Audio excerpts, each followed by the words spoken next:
Why was everyone ignoring her at the briefing table of life? That was the thought that sometimes flickered through Maria Santos's mind as she pushed her cart through the long, sterile hallways of St. Mary's General Hospital. The rain outside wasn't just rain that night, it was a storm that rattled the windows, like a restless hand tapping to be let in. Thunder rolled over downtown Seattle, echoing across the tall glass facade of the 12-story medical center. But inside, everything seemed ordinary. Too ordinary. Doctors buried in charts, nurses moving briskly from room to room, carrying trays, adjusting 4 lines, answering buzzers. The night shift settled into its rhythm, and Maria, with her mop and bucket, walked the same halls she had walked for 5 years. Soft-soled shoes, the faint scent of disinfectant, the squeak of the cart's loose wheel. Nobody really saw her. To most of them, she was the cleaning lady, polite, quiet, reliable, a background figure in the story of the hospital's nights. Some nodded when they passed her. Others didn't even notice. Maria never minded. She wore invisibility like a cloak. But sometimes on nights like this, when rain hammered the windows and the building seemed to breathe with its own tension, she wondered if they would ever know. Would they ever know who she had once been? Would they ever believe it? Dr. Jennifer Walsh, head of the cardiac unit, hurried past, exhausted, eyes rimmed with fatigue. She gave Maria a quick nod, barely pausing. Working late again, Maria? Maria's smile was polite. "Third shift, doctor. You know how it is." The doctor didn't hear the slight catch in her voice. Nobody ever did at the nurse's station. Patricia Chun whispered to a new resident, "Maria's been here longer than half the staff. Never misses a day. Never complains. Model employee." Model employee. Model ghost. Maria turned away, pushing her cart toward the 7th floor corridor. Each hallway she scrubbed, each trash bin she emptied, each light bulb she replaced. It was all part of the same camouflage. The camouflage of an ordinary life, because beneath the mop bucket, beneath the humble smile and accented English, lived someone else entirely. Someone who had walked in deserts and mountains. Someone who had carried heavier weapons than a mop. Someone who once answered to the call sign Phantasm. Petty Officer First Class Maria Elena Santos, United States Navy, SEAL Team 6-8 years of operations across continents. The people here only read about in newspapers. But that life was gone now, or at least, that's what she told herself every time she tightened the drawstrings of her custodial apron. She had traded rifles for rags, missions for mop water, night vision for fluorescent light. She had chosen obscurity, and she had chosen it for reasons no one here would ever know. And still, sometimes, the silence pressed too heavy. Sometimes the memories returned with the smell of antiseptic or the echo of boots in an empty hallway. Sometimes, the ghost inside her stirred. But tonight, she told herself, was just another shift, another round of cleaning floors that would be dirty again tomorrow. Another night where nobody would see her, nobody would ask, and nobody would know. Until at 11:47 p.m., it happened. Maria had just finished polishing the floors of the pediatric wing on the 8th floor. The children were asleep, their monitors beeping steadily. The nurses speaking in whispers. She leaned her mop against the wall, stretching her shoulders. And then 3 sounds, so small, so faint, but she froze. The metallic click of a safety being disengaged. The soft thud of tactical boots against concrete. Stairwell steps. The almost imperceptible whisper of a radio transmission. Most civilians would never have noticed, but Maria noticed. Every nerve in her body lit up. It was like waking up a part of her she thought had been buried forever. She abandoned her mop. Her hand went automatically to her side, where a weapon used to hang. Nothing there now but fabric. She moved silently to the stairwell door and pressed her ear against the cold metal. Through the small wired glass window, she saw them. 3 men, black tactical gear, assault rifles, moving with precision, not random thugs, not addicts desperate for pills. Trained operators. Her pulse quickened, but her breathing stayed calm. The shift in her mind was automatic, almost frightening. 5 years of cleaning had melted away. She was back in the field. She was hunting again. Two carried a Run 5 variants. One held what looked like an AK-47. Their spacing, their hand signals, their communication, it was textbook, professional, and lethal. Maria's lips pressed into a thin line. Whoever they were, whatever they wanted, it was nothing good. And right now, they were inside a hospital filled with patients, including children. She slipped back from the door, pulling her phone from her pocket, dialed 3 numbers she hadn't dialed in years. Seattle Police Emergency. This is Maria Santos Street, Mary's General Hospital. We have 3 armed men in tactical gear entering the building. 7th floor, moving up.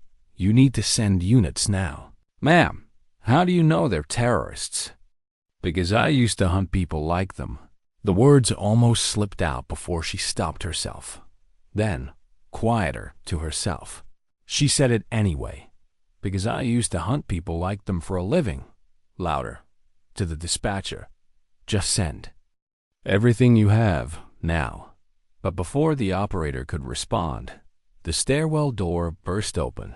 Maria ended the call. The sound of boots spilled into the hallway. Her body moved before her mind could catch up. Years of instinct taking over. Silent, precise, invisible. She melted into a shadowed alcove. Breath steady, muscles coiled. The leader of the group spoke. With an accent, thick and sharp. Eastern European, Russian, maybe. Remember, the research is on floor 10, Doctor. Harrison's formulas. 50 million on the black market. Anyone in our way dies. Maria's blood ran cold. The cancer research lab, Doctor.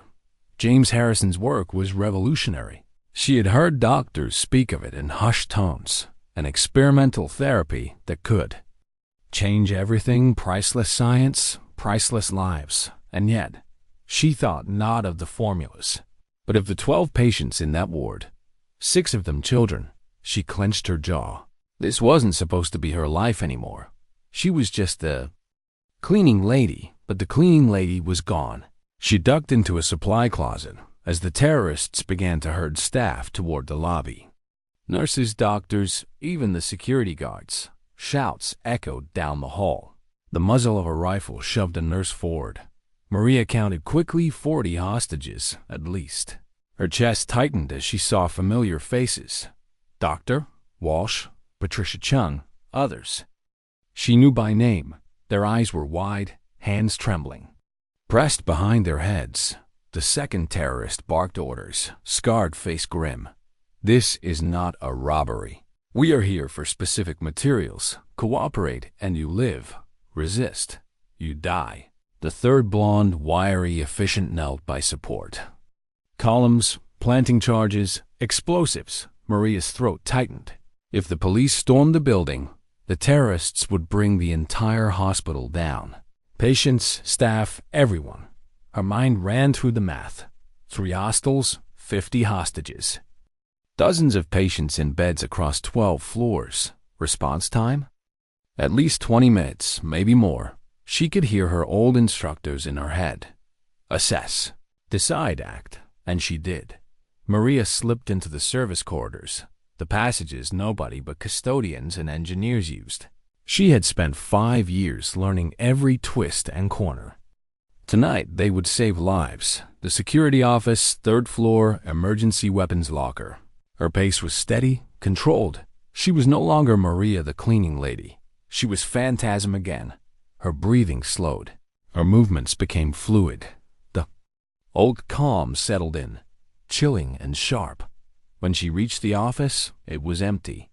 Guards captured. Maybe worse.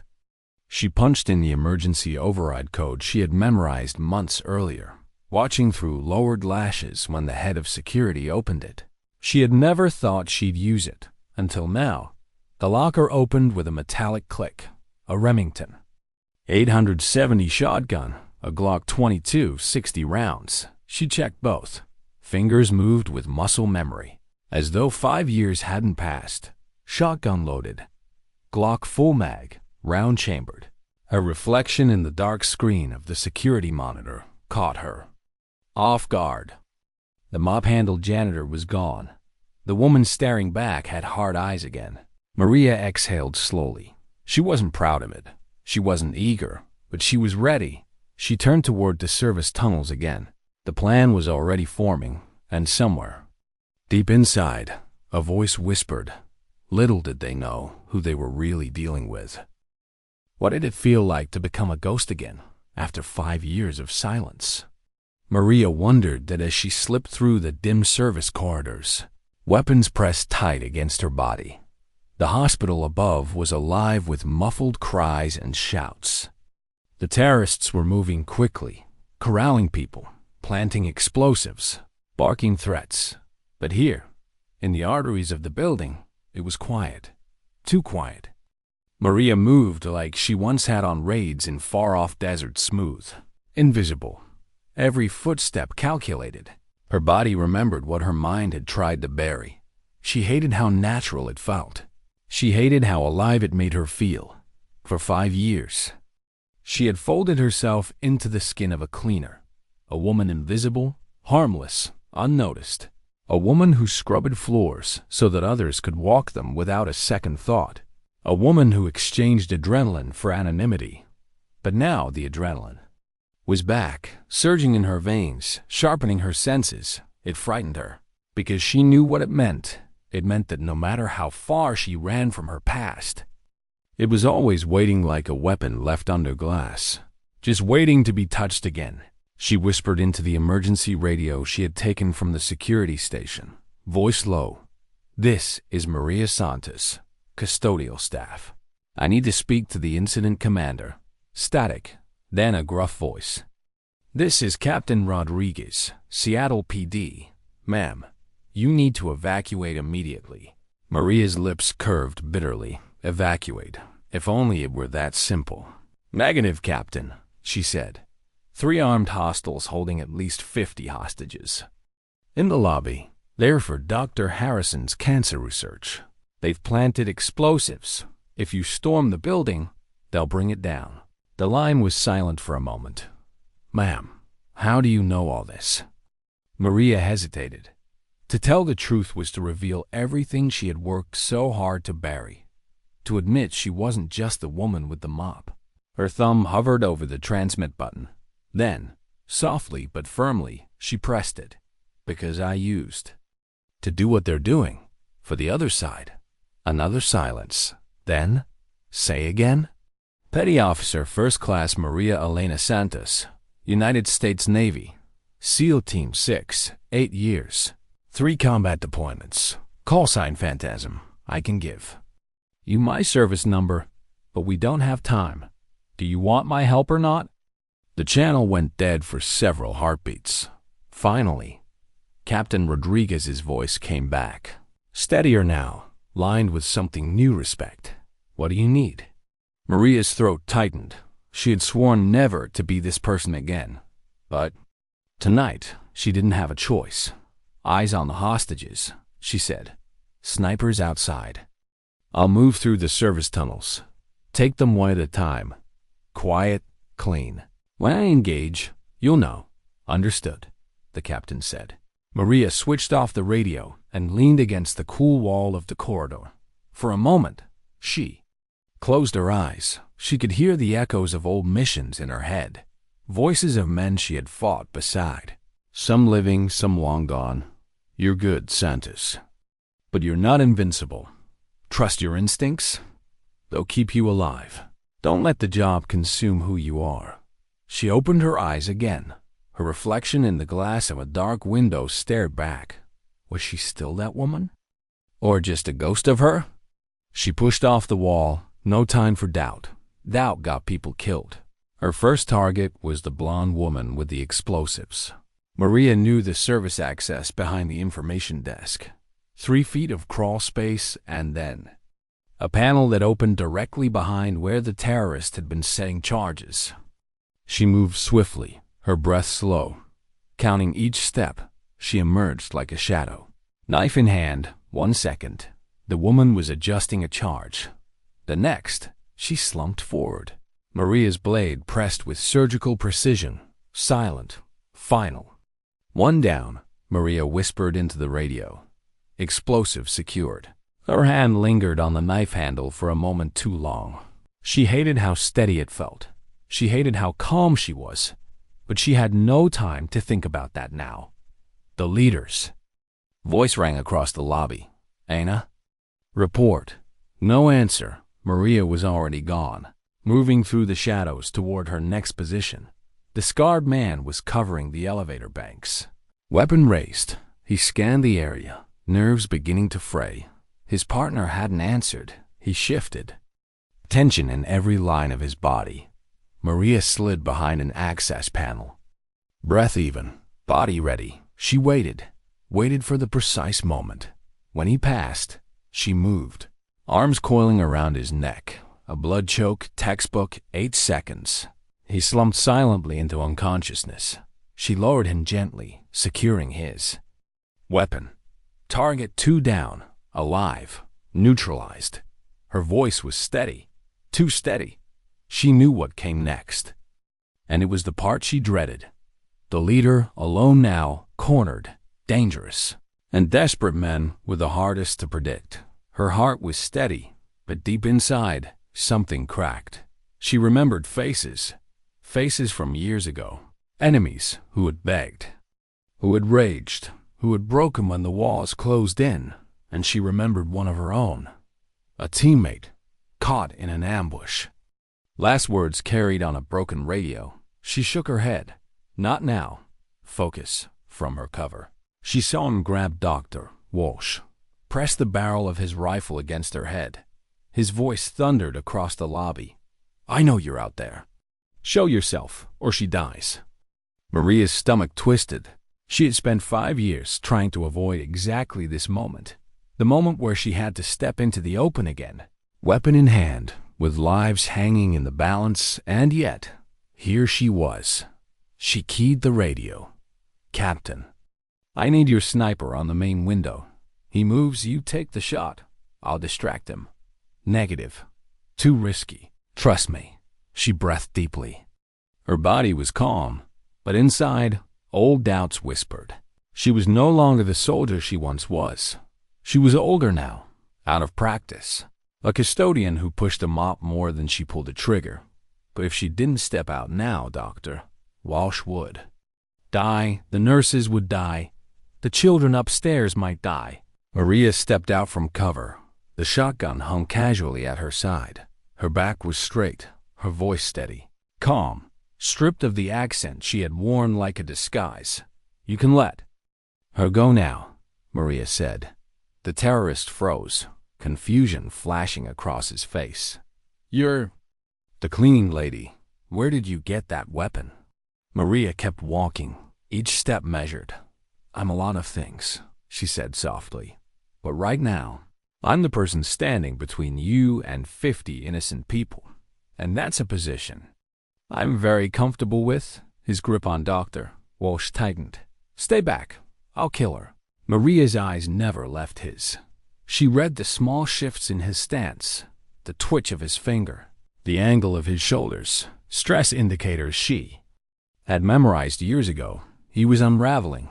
You know what I've learned in 5 years of cleaning these floors, Maria said, her voice carrying across the stunned silence of the lobby. That the most important work in the world isn't done by people like you and me. It's done by people like her. She nodded to Dr. Walsh, who saves lives every single day. She gestured to the nurses huddled nearby. People who comfort families in their darkest hours. People who build instead of destroy. The man's face twisted in rage, uncertainty warring with desperation. Maria stepped closer. 15 feet now, perfect range. And here's the thing about people like me, she whispered, her voice dropping to a deadly calm. We're very, very good at protecting them. Her muscles coiled, her breath stilled. 1 heartbeat, 2. In a single motion, She dropped to one knee, shotgun rising. The man swung his rifle toward her. Too slow. The blast echoed like thunder. Through the lobby, the terrorist flew backward, weapon clattering across the floor. Dr. Walsh collapsed to her knees, alive, trembling, but alive. Maria lowered the shotgun, smoke curling from the barrel. She exhaled once, the calm of finality settling. "And this is Maria Santos," she said into the radio. "All threats neutralized, hostages secure, send the medics." SWAT poured into the lobby seconds later. Officers flooded the space, weapons raised, shouting commands. But Maria simply set her shotgun down, raised her hands, and for the first time, people truly saw her.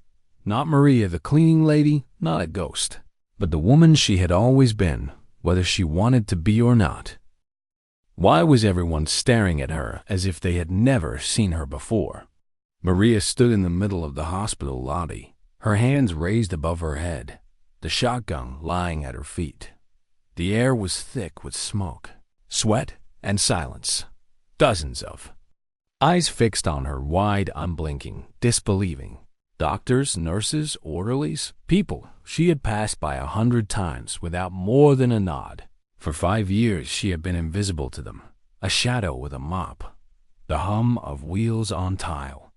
But now, every single one of them was staring at her as if they were seeing her for the first time. She felt their gaze like a weight pressing into her skin, and for the first time in years, Maria wasn't sure she liked being visible.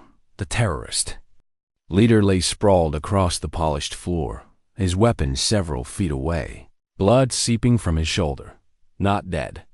Maria had aimed carefully, but finished. The blonde woman was already gone, her body slumped behind the information desk where Maria had struck. The scarred man still lay unconscious, handcuffed by SWAT now. The immediate danger was over. But Maria's heart hadn't slowed yet. Her breathing was steady, controlled, trained. But inside, something stormed. SWAT officers spread across the lobby, shouting, clearing rooms, securing entrances. Radios crackled, commands barked, boots thundered. In the chaos, Captain Rodriguez strode toward her, helmet under one arm, his heavy vest glinting under fluorescent lights. Petty Officer Santos? His tone carried both disbelief and respect. Maria lowered her hands. Her voice was even, though inside she felt hollow. "Just Maria's fine, Captain." Rodriguez's eyes studied her, the mop bucket janitor who had just dismantled a terrorist. So, then he did something that surprised everyone. He extended his hand. "Hell of a job." Maria hesitated, then shook it. His grip was firm, professional, acknowledging her not as a civilian but as one of his own. She let go quickly. Behind him, Dr. Jennifer Walsh staggered to her feet, hair disheveled, face pale. She approached slowly, eyes locked on Maria. You saved us." Her voice trembled. "Who are you really?" Maria looked at her, then at the gathered faces. Patricia Chun clutching the shoulders of 2 nurses, an orderly pressing a cloth to his forehead, patients in wheelchairs staring in awe, people she had worked beside for years, people who had barely noticed her existence. She swallowed. Her throat felt tight, the words catching before she could form them. "I'm the same person I was this morning," she said softly. "I just had a different job before this one." The silence stretched. No one seemed to know what to say. Then, slowly, people began to clap. 1, 2, a hesitant ripple that grew into an eruption of applause. Some cried, some whispered prayers, others simply stared in disbelief at the quiet woman with the mop who had become their savior. But Maria didn't feel like a savior. She felt exposed. She turned away from their eyes, retrieving her mop card from where she had left it against the wall. Her fingers gripped the handle harder than necessary. The applause still rang in her ears, but it didn't feel like gratitude. It felt like a spotlight she had spent years avoiding, because she knew what came next.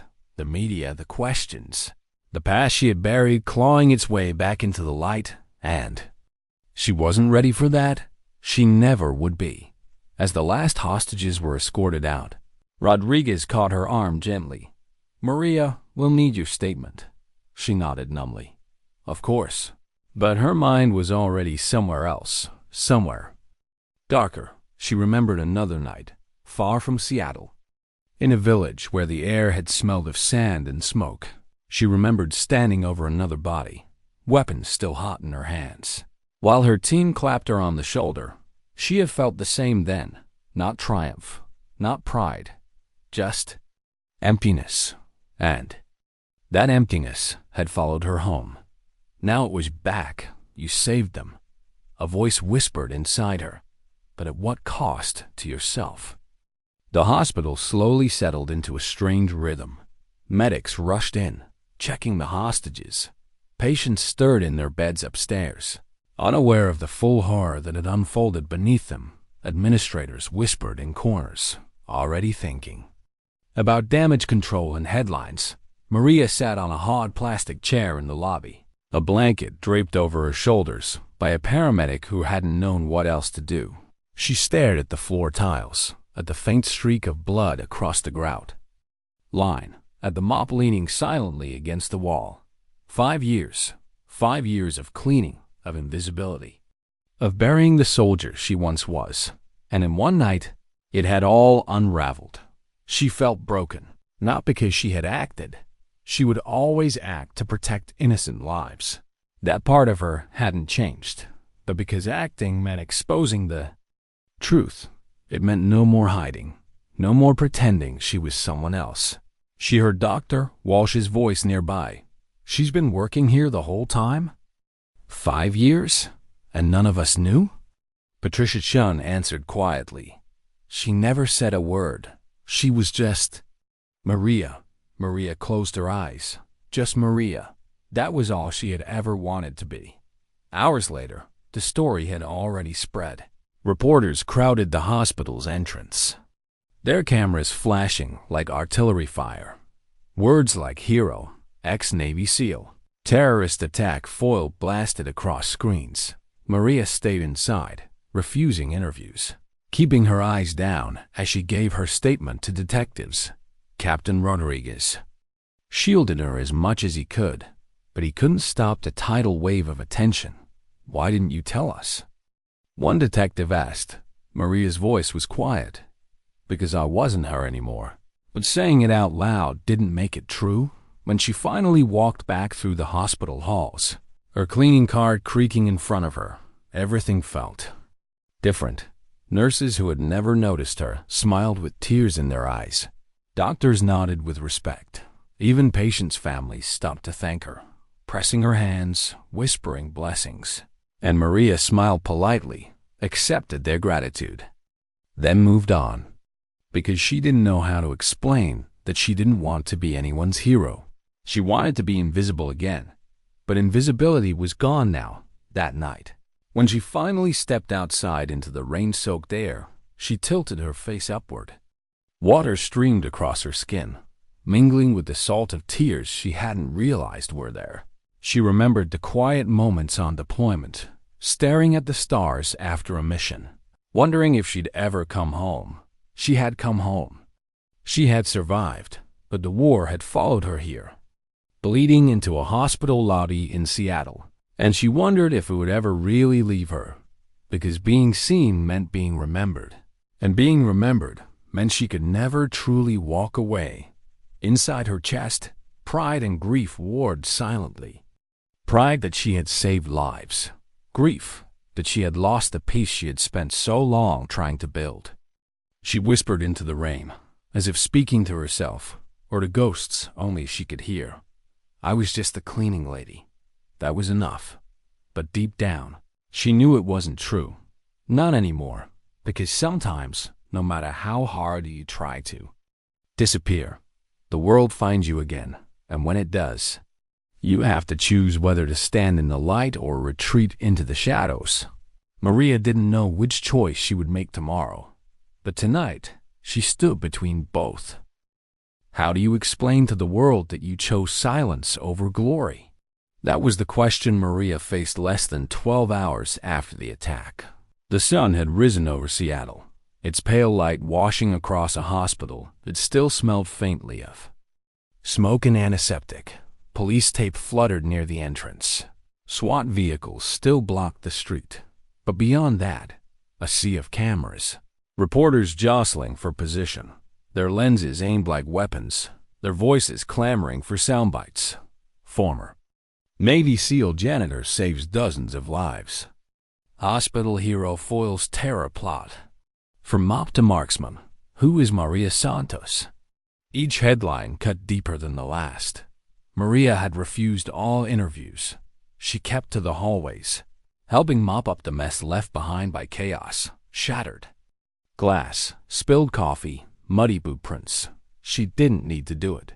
Custodial crews had been brought in, but the cart felt like an anchor, something to hold on to while the world outside spun too fast. Doctors and nurses stopped her now, not to pass by with polite nods, but to thank her, to shake her hand, to hug her with tears in their eyes. She accepted each with a quiet smile, but inside she felt a weight pressing her chest.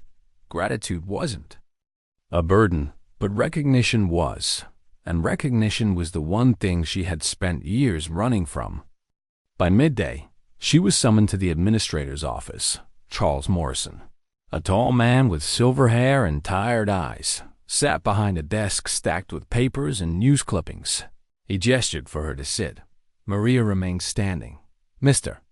Morrison," she said evenly. He studied her with an expression that was equal parts awe and bewilderment. "Maria, I don't even know where to start. The city owes you a debt." "This hospital owes you a debt." Maria shook her head. "I did what needed to be done. That's all." He leaned forward. "That's not all. You saved dozens of lives, maybe more. And the truth is out now. We've confirmed your service record. Petty Officer First Class SEAL Team 6, decorated 8 years of combat. You could have done anything after leaving the Navy. So tell me, why here? Why a mop and a cart when you had the kind of experience that companies, governments, anyone would have fought to hire?" Maria's gaze drifted to the window. Rain streaked the glass. Her reflection looked back at her. Tired eyes, hair pulled back, uniform simple. For a long moment she didn't answer. Then she spoke softly. "Do you know what I've seen in this building over the last 5 years?" Morrison said nothing. "I've seen Dr. Williams work 18 hours straight to save a child's life. I've seen Nurse Rodriguez comfort a family when their father didn't make it through surgery. I've seen custodians, men like Tommy Chun, work overtime just to make sure a patient's room was spotless before they came back from chemo." She paused. Her throat tightened. "In the military, I was trained to take lives, efficiently, precisely, when necessary.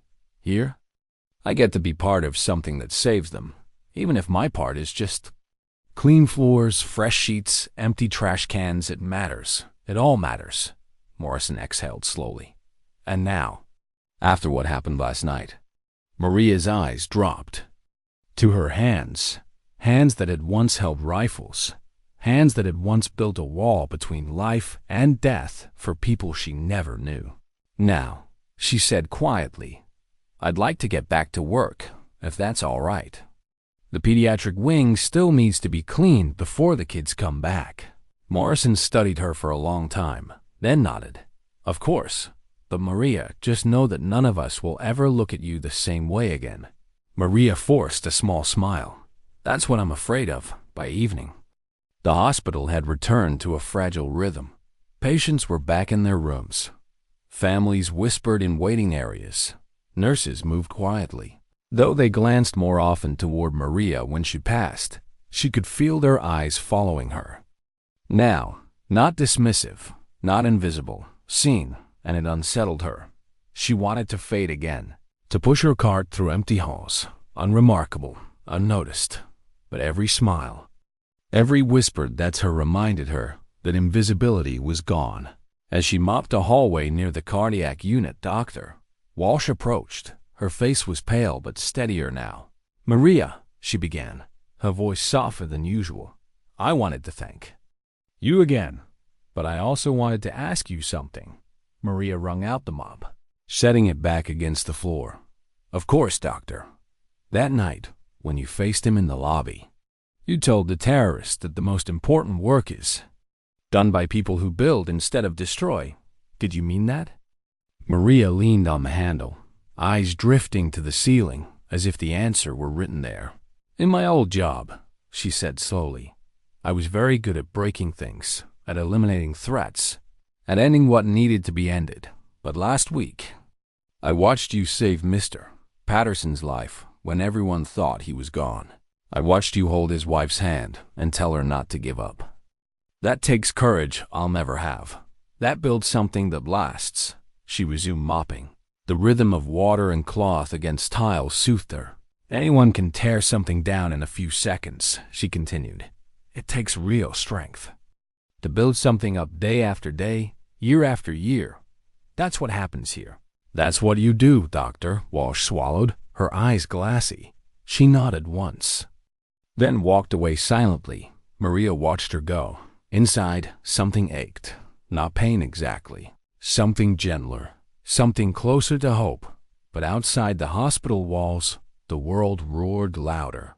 News vans still crowded the street. Anchors spoke her name as though she were a character from a movie. From SEAL to janitor to hero, pundits debated her choices, her motives. Some called her an inspiration. Others questioned her sanity. Maria ignored them. She left the hospital. Through a side exit, her hood pulled up against the rain. But even there, a reporter spotted her. Cameras flashed, a microphone thrust forward. "Maria, why did you leave the SEALs? Why take a janitorial job? Do you regret it now?" She turned away, pushing through the wet night air, her footsteps splashing in puddles. She didn't answer. She wouldn't give them what they wanted. A headline, a soundbite, a story they could twist, because the truth wasn't for them. The truth was for her alone. That night, back in her small apartment, Maria sat by the window with the lights off, listening to the rain. Her weapons were gone, turned over to police as evidence. Her mop leaned against the wall. 2 lives, 2 halves. Of herself, she traced her finger across the condensation on the glass. Shapes formed and disappeared. She whispered into the darkness. Not to anyone in particular, but to the silence itself. "I'm tired of being a soldier." The words hung in the air, heavy, true, but she knew deep down that being a soldier wasn't something you could walk away from. Not completely. It lived in her bones, in her instincts, in the way she moved through the world. She could trade uniforms, trade weapons for mops, trade missions for shifts. But the ghost never really left, and she feared what that meant. Because if the world saw her as a hero again, would they ever let her go back to being invisible?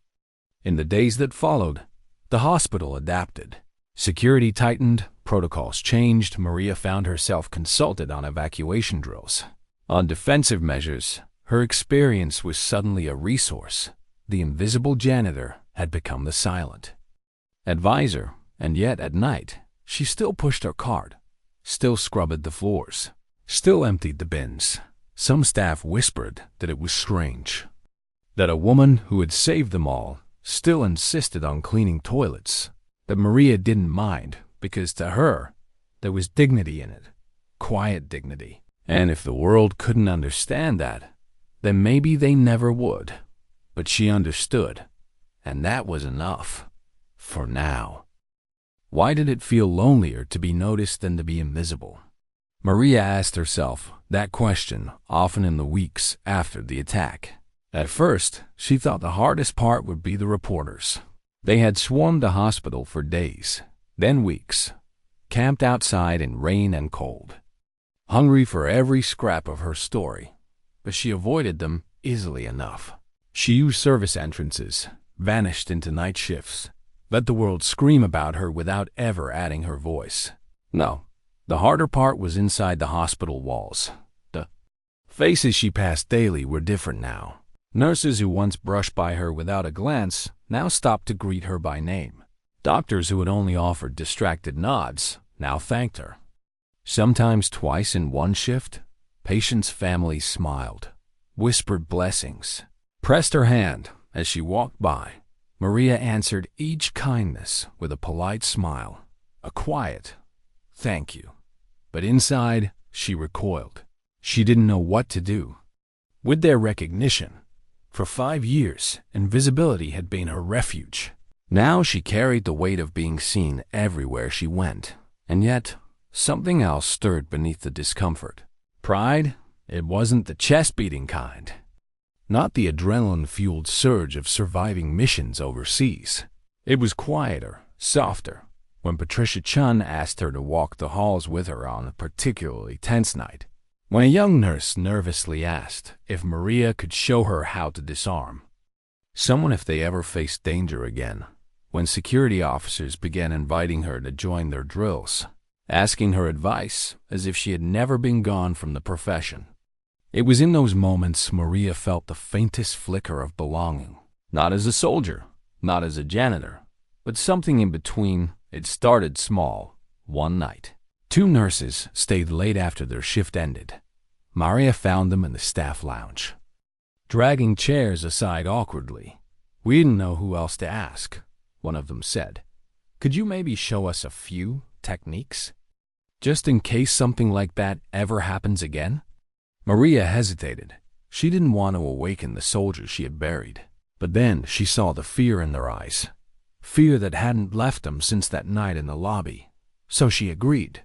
She cleared a space, showed them how to break free from a wrist grab, how to keep their weight centered, how to use a pen or a set of keys as a weapon if they had no choice.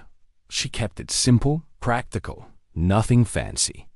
By the end, both nurses looked steadier, stronger. "Thank you," one whispered, hugging her tightly. Maria nodded, but when they left, she sat alone for a long time. Her hand shook slightly. It had been years since she had taught anyone. The skills had flowed too easily, like muscle memory she couldn't forget. And part of her worried what that meant.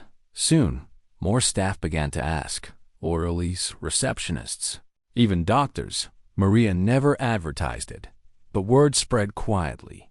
If you wanted to feel safer, if you wanted to learn how to defend yourself, you could ask Maria. What began with 2 nurses grew into small gatherings after shifts. A circle of tired but determined faces in the cafeteria or the gym, learning how to move, how to react, how to stay calm under pressure. Maria kept the sessions focused on defense, not aggression. She told them again and again, the goal isn't to fight, it's to survive. It's to protect yourself long enough for help to come. She saw the difference in their eyes.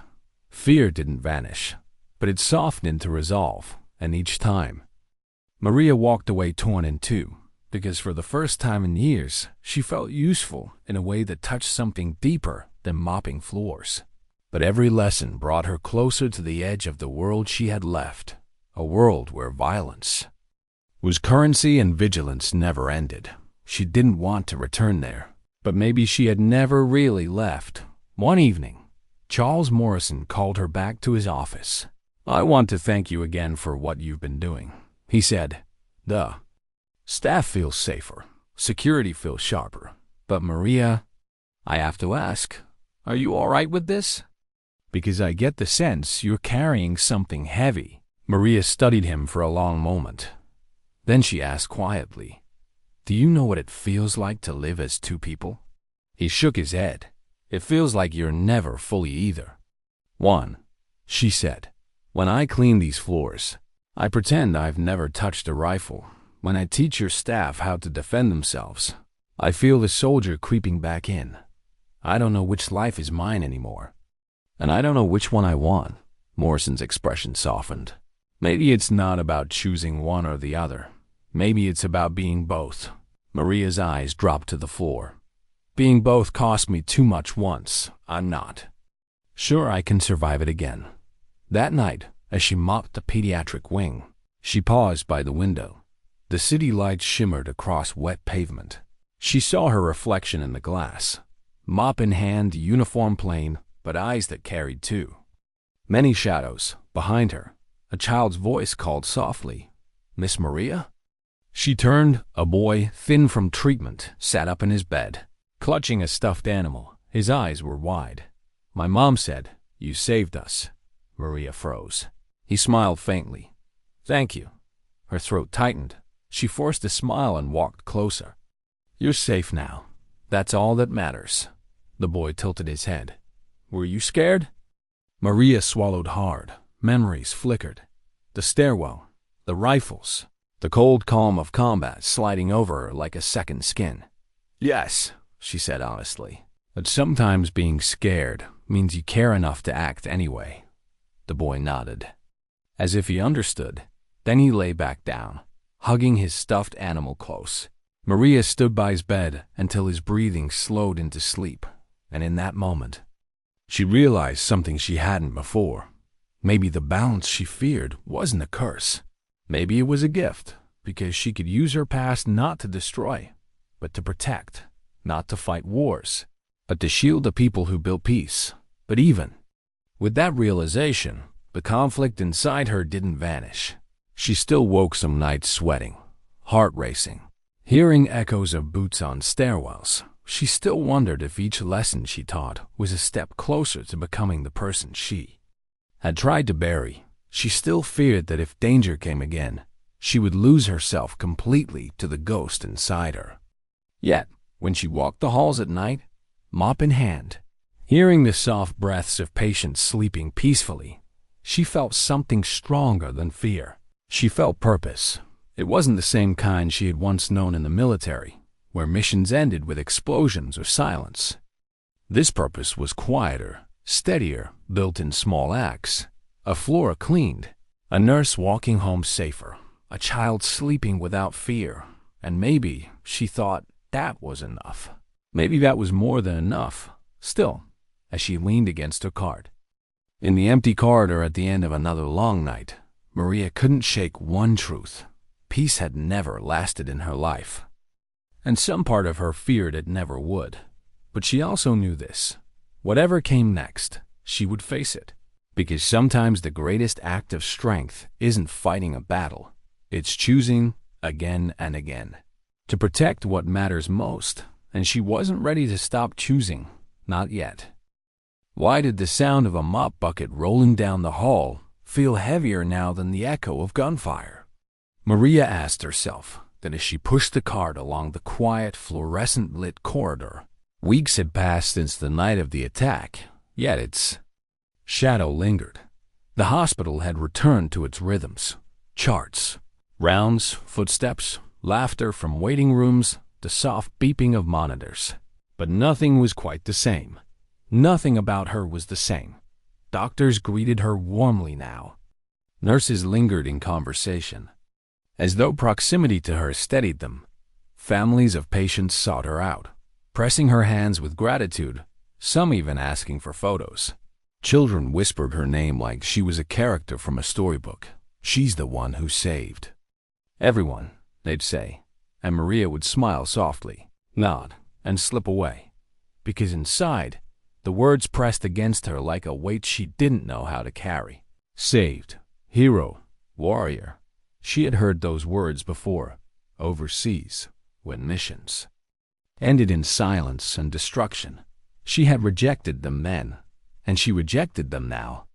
Because those words didn't tell the whole story. They never spoke of the nights she woke trembling, of the faces she couldn't forget, of the guilt that never let go.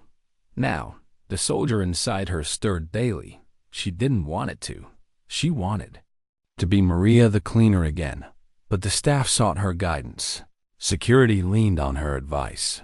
Nurses lined up for self-defense classes that grew bigger each week. And she gave them what they asked. Because how could she not? How could she refuse? To make them safer, even if each lesson pulled her closer to the identity she'd tried to bury. It wasn't just classes. The hospital administrators asked her to walk through emergency protocols. They asked where to place new cameras, how to secure entrances, what to do if another attack came. Her name began appearing in staff memos next. to titles like consultant and advisor. Maria never asked for any of it. She agreed reluctantly, quietly, almost against herself, and every time she felt the soldier's grip tightening. "You can't escape me," the ghost inside her seemed to whisper. "You can mop floors for a lifetime, but you'll never be just a cleaner, not with blood on your hands." She didn't answer that voice, but she couldn't silence it either. One evening, after a long shift, Maria lingered in the cafeteria. A small group of staff gathered around her, their chairs pulled into a circle. She demonstrated how to stay grounded if someone shoved them, how to break a chokehold, how to use adrenaline instead of freezing when afraid. The staff laughed nervously at first, then grew serious, practicing the moves, asking questions. Maria corrected gently, her voice calm, her movements precise. "Stay low," she told one nurse, guiding her stance. "Your strength isn't in your arms, it's in your balance. If you're steady, you can survive longer." When the session ended, the group thanked her profusely, some hugging her, some with tears in their eyes. "You make us feel safe," one said softly. Maria nodded, but her chest tightened, because when the room emptied, she was left alone with the silence, alone with the truth that no matter how much she taught them, she knew real safety was an illusion, and she hated being the one to know that. Later that night, as she walked the pediatric wing, a little girl tugged on her sleeve, bald from treatment, cheeks pale, eyes bright. "Miss Maria," the girl whispered, clutching a stuffed rabbit, "are you a superhero?" Maria knelt, forcing a smile. "No, sweetheart, I'm just a cleaning lady." The girl giggled. "Cleaning ladies don't have eyes like yours." Maria froze. The words hit her like a bullet. She reached out, gently tucking the blanket around the girl. "Superheroes build things, little one. They save lives. I just keep the floors clean." But as she walked away, the child's words echoed in her mind. Eyes like yours. She knew what the girl meant. Eyes that had seen too much. Eyes that carried both the promise of safety and the shadow of violence. And Maria wondered if that was the truth everyone else saw now too. The staff began depending on her in ways she hadn't expected. Security called her in the middle of the night to review a suspicious incident. Nurses looked for her when a patient grew aggressive. Even administrators leaned on her calm presence when tensions rose. Maria gave what she could, but each request left her more drained, because every time they turned to her, she felt the soldier inside her pulse stronger, and she feared what would happen if she couldn't contain it. At night, in her small apartment, she lay awake staring at the ceiling. Sleep never came easily anymore. The silence buzzed too loud. Sometimes she heard the stairwell door bursting open again. Sometimes she saw the blonde woman's eyes before they dimmed. Sometimes she felt the weight of the shotgun in her hands, the recoil in her bones, and each time she whispered to herself, "You're not that person anymore. You can't be." But the lie never lasted. One stormy evening, as she wheeled her cart past the cardiac unit, Dr. Walsh stopped her. "You look tired," the doctor said. Maria gave a faint smile. "It's a night shift. We're all tired." But Walsh didn't look convinced. "You carry it differently than the rest of us." "Heavier." Maria's hands tightened on the cart. "I carry what I must." The doctor hesitated, then said softly, "Maria, you don't always have to carry it alone." Maria's chest ached. She wanted to believe that. She wanted to let someone else see the storm inside her, but the soldier in her knew better. The soldier knew that burden wasn't meant to be shared, so she nodded politely and pushed her cart onward, her heart heavier with every step. The truth was simple, and it terrified her. She was slipping. The soldier was bleeding into the cleaner, and the cleaner into the soldier, until she no longer knew which one she truly was. She feared the hospital. Staff saw her as a guardian angel, when in reality she was just a woman trying to survive her own ghosts, and she didn't know how long she could keep up the act. That night, as the halls grew quiet, Maria paused outside a window. The city shimmered in rain-soaked neon. Her reflection stared back at her, mop in hand, uniform simple, but eyes hard as glass. She whispered to herself, so quietly, even the walls couldn't hear. I don't know who I am anymore. And maybe that was the truth she had been running from all along, because invisibility had been safety, and visibility was slowly breaking her apart. Yet even in her doubt, she knew this. The hospital needed her. The staff trusted her. The children looked at her with wide eyes full of hope. And she couldn't walk away from that, even if it cost her the fragile peace she had spent 5 years building. Because sometimes sacrifice wasn't dying for something. Sometimes it was living with the parts of yourself you wished you could forget, just so others could sleep peacefully through the night.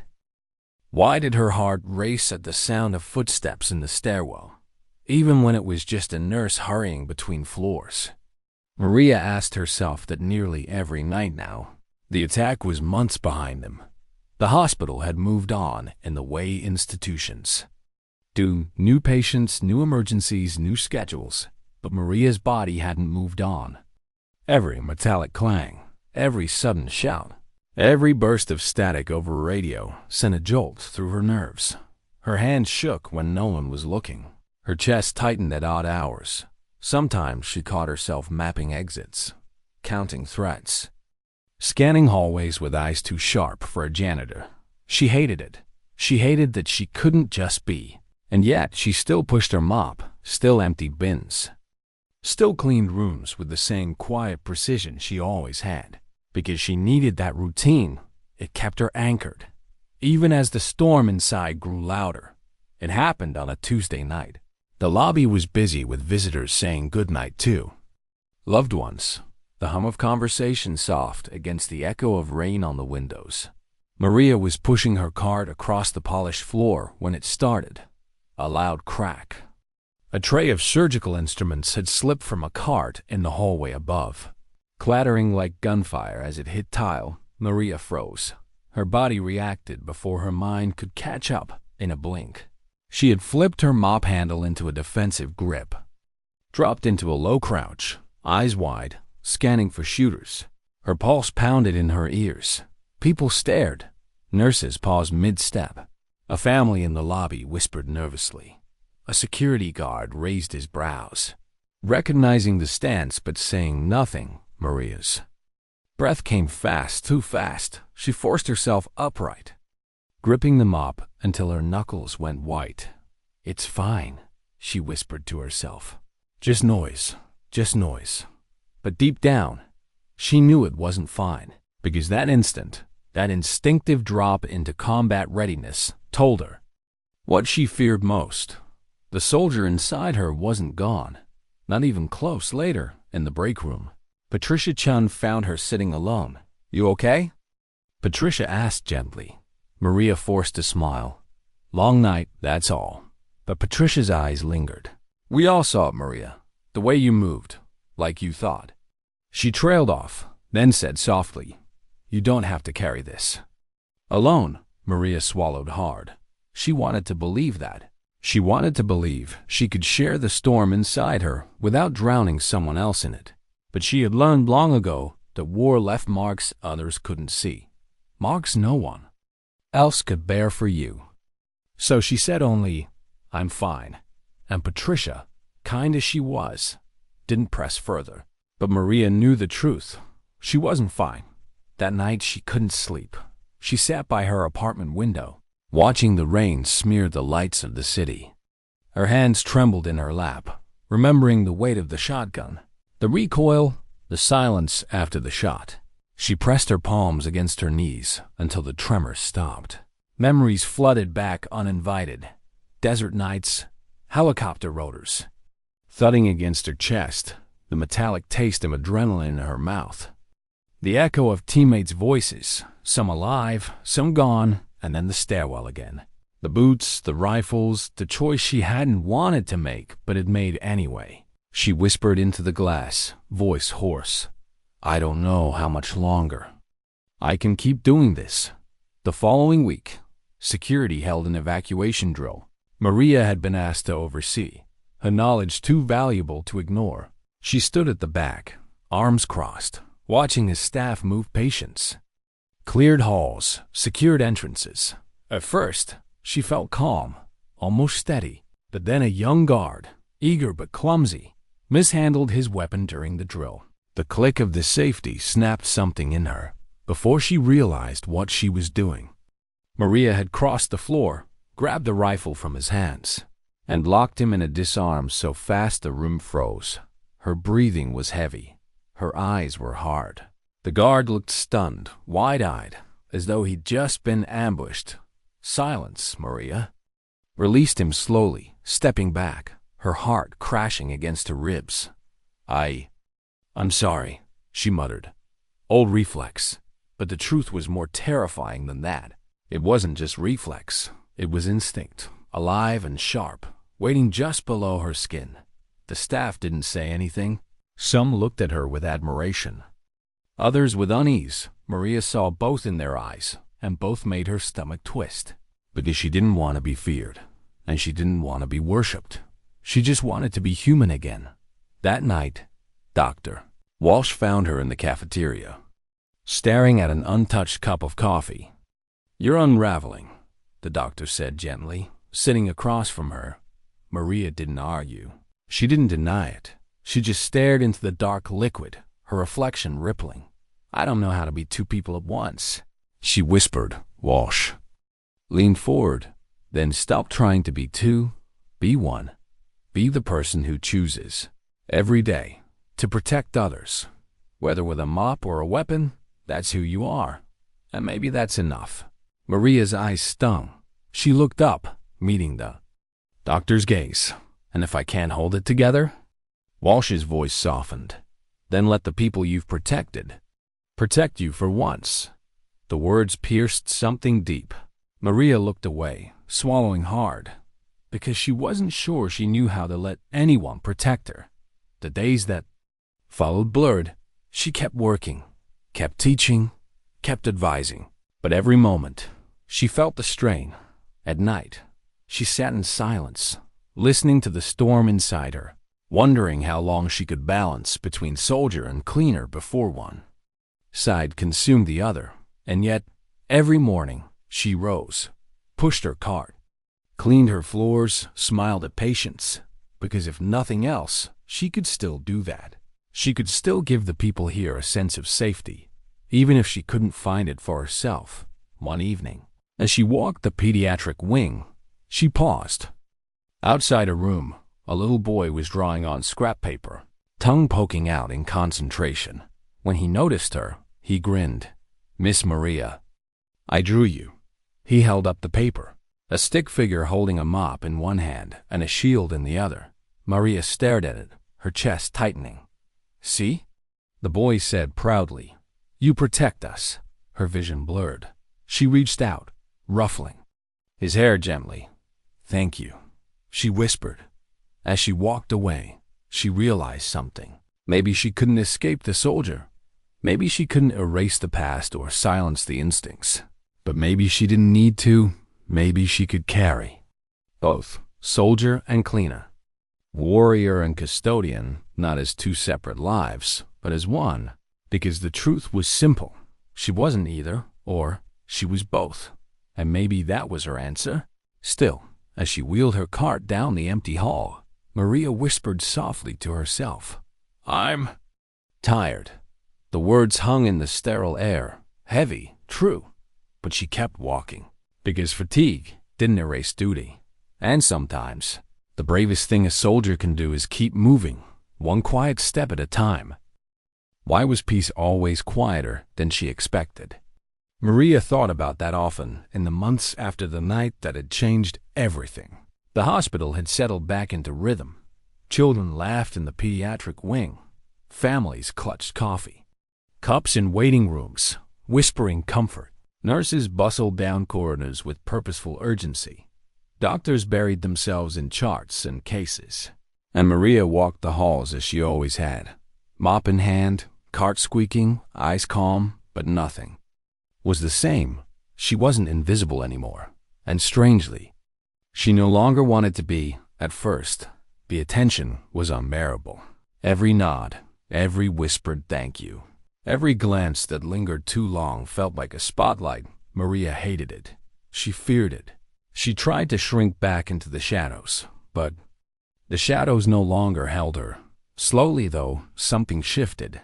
She realized the looks weren't only of awe or fear.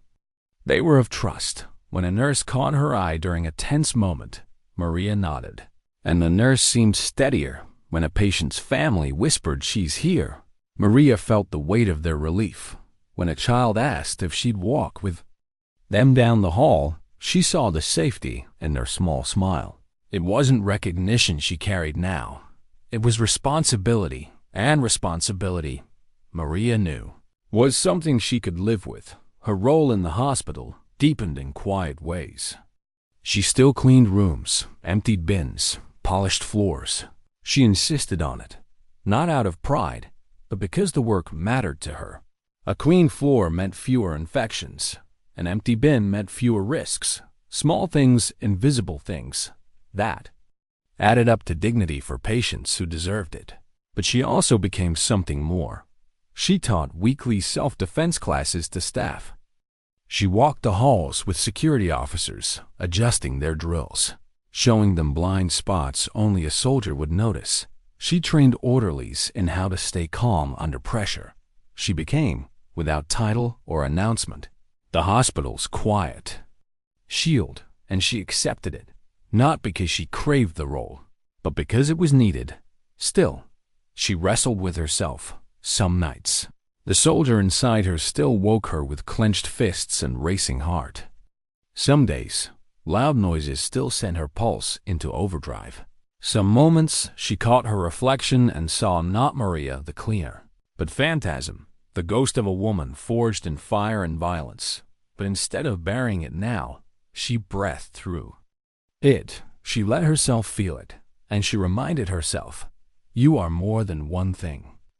That realization didn't erase the past, but it softened it. 6 months after the attack, Maria stood in the cafeteria before a small group of new staff.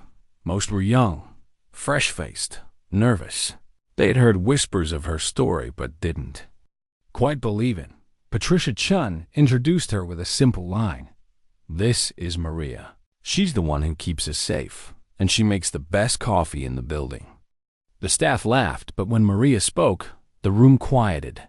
"I'm not here to tell you about the worst night of this hospital," she said softly. "I'm here to tell you about the nights after. The nights when nurses comfort families. The mornings when doctors save lives. The quiet hours when someone scrubs a floor so a child can walk down it without fear of slipping. That's what matters. That's what lasts." She paused, eyes scanning the room. "My past doesn't define me. Neither does yours. What defines us is the choices we make.